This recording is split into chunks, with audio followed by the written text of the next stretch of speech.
们看看钢梁的体积占混凝土梁的体积多少 ？Vs 除以 Vc 乘以100%等于9.77%。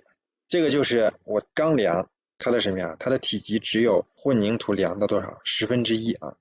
那我们再算一下重量这个 self weight， 所以我们再算一个 self weight。首先看 Wc混凝土的重量，这个重量呢，它等于多少呢？